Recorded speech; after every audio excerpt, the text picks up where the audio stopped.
There are battles that are fought and then forgotten, and there are battles that become classrooms for every general who ever lived. 216 BC, southern Italy, a hot, dusty plain near a small town called Cannae. Here, one man would do the unthinkable. He would surround an army almost twice the size of his own and destroy it. His name was Hannibal Barca. Against him stood the greatest republic of the ancient world, Rome. On that morning, Roman soldiers marched onto the plain confident, disciplined, unstoppable, or so they believed.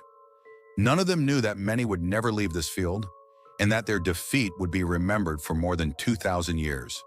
The sun rose higher, dust swirled in the air. The sound of shields and spears mixed with the pounding of hearts. History was holding its breath. On one side stood numbers. On the other side stood genius. This was not just a battle. It was a question. Is strength enough to win a war, or does victory belong to the better mind? Before the Battle of Cannae, Rome understood one thing clearly. Hannibal was not just a military threat. He was a blow to Rome's reputation. Fear was spreading in Italy. Allied cities were hesitating. Some were already considering defecting to Hannibal. For the Senate, this was more than a war. It was about the fate of Rome's name itself. The Roman leadership made a decision, not to tire Hannibal with small skirmishes, but to destroy him in one decisive blow. So they gathered one of the largest armies in Roman history, around 80,000 infantry, 6,000 to 8,000 cavalry, elite legionaries, sons of noble senatorial families. This army was not just soldiers, it was Roman society on the battlefield. Command was given to two consuls. That was both a strength and a weakness, because in one was cautious, the other was ambitious and impatient. The plan seemed simple. Force Hannibal into open plains, push the legions forward in dense formation, crush him with sheer numbers, Rome believed. The bigger the army, the closer the victory. They knew Hannibal was clever, but they trusted blindly in their legion system. At this moment, Rome made two mistakes. They saw Hannibal only as an enemy commander, when in reality, he was a tactical genius. They thought they were choosing the battle, but in truth, Hannibal was choosing their psychology. Thus the plan was set. One great army, one great battle, one final victory. Rome believed that this battle would end Hannibal forever. But as history often shows, there was a plan, and there was a very different outcome. The plain of Cannae, dusty, hot, wide-open land.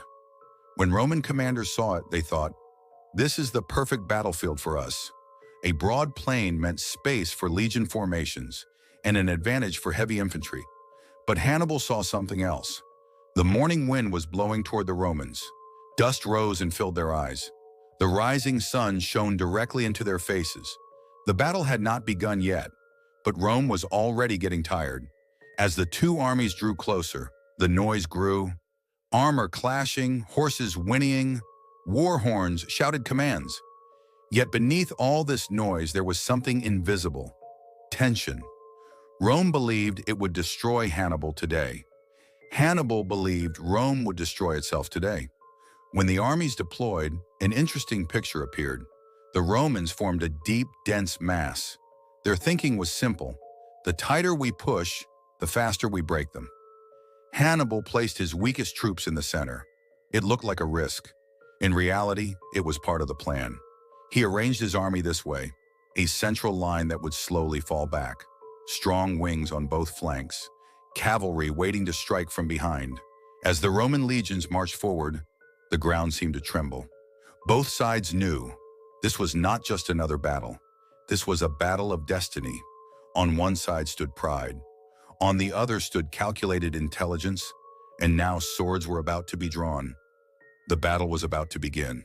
The silence of the morning was broken. War horns sounded, arrows rose into the sky. The battle had begun. The Roman legions surged forward. Their plan was simple: push the enemy back, force them to retreat, crush them with mass and pressure. The soldiers in Hannibal's center took the full weight of the Roman attack. They fought bravely, but at the same time they slowly fell back. To anyone watching from afar, this looked like defeat. Roman commanders were confident. They're breaking. Victory is near. But in reality, the most dangerous part of Hannibal's plan was just beginning to unfold. As the center retreated, the Carthaginian line bent inward. The Romans pressed forward deeper, without realizing they were walking into a ring. On the flanks, Hannibal's strongest troops were waiting. Suddenly, they struck.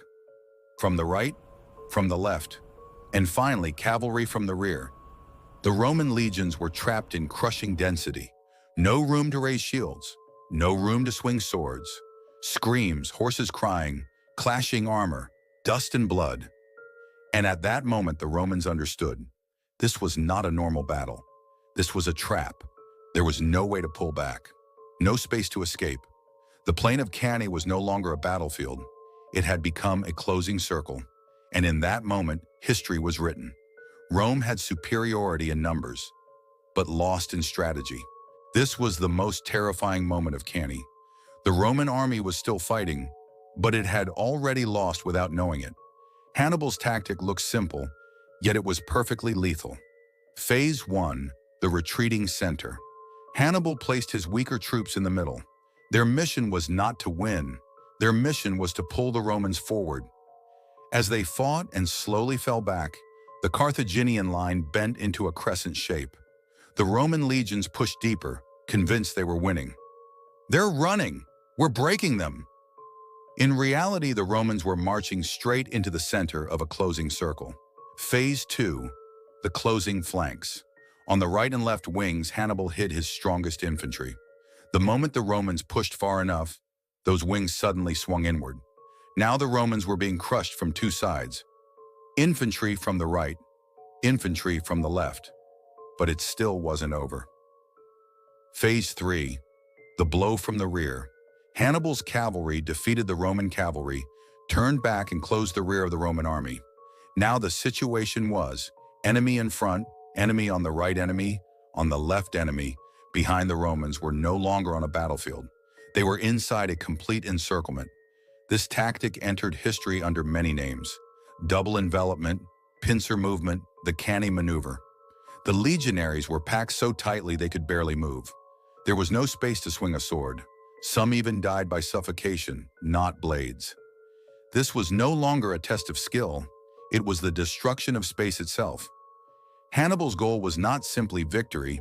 His goal was the annihilation of the Roman army. The plan worked because Rome trusted numbers, Hannibal trusted maneuver. Rome attacked Hannibal, guided Rome compressed, Hannibal closed. Historians say, at Cannae, Rome was not defeated, it was squeezed. This tactic is still studied in military academies around the world. Generals such as Napoleon and Schlieffen built their doctrines on its logic. On the plain of Cannae, one truth was proven. Swords may be strong, but a circle created by intelligence is stronger. When the Battle of Cannae ended, the plain was no longer a battlefield. It had become the darkest page in Roman history. Thousands of bodies, blood mixed with dust and silence, broken only by the wind. Roman historians wrote that tens of thousands of Romans were destroyed that day. Some died where they stood, some lay wounded and helpless, others collapsed in despair. But the greatest loss was not physical.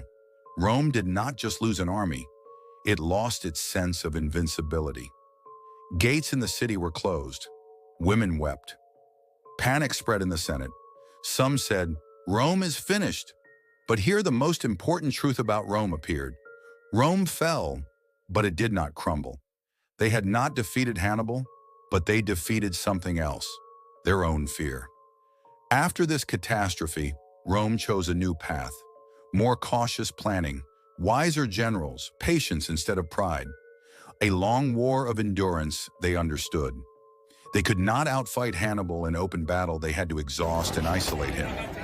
And years later, Rome did win the war. But Cannae did not write the name of the victor. It wrote the name of a genius tactician. What does Cannae teach us? Numbers are not everything. Pride can blind reason. Strategy is stronger than raw power. Retreat can be part of victory. Psychology is sharper than the sword. On the plain of Cannae, not only men died, wrong assumptions died with them. For Rome, it was a tragedy. For history, it was a lesson. Perhaps the most accurate words are these. Cannae was the day when an army was destroyed, but a civilization grew up. If you enjoyed the video, please like it. Don't forget to subscribe for more history content.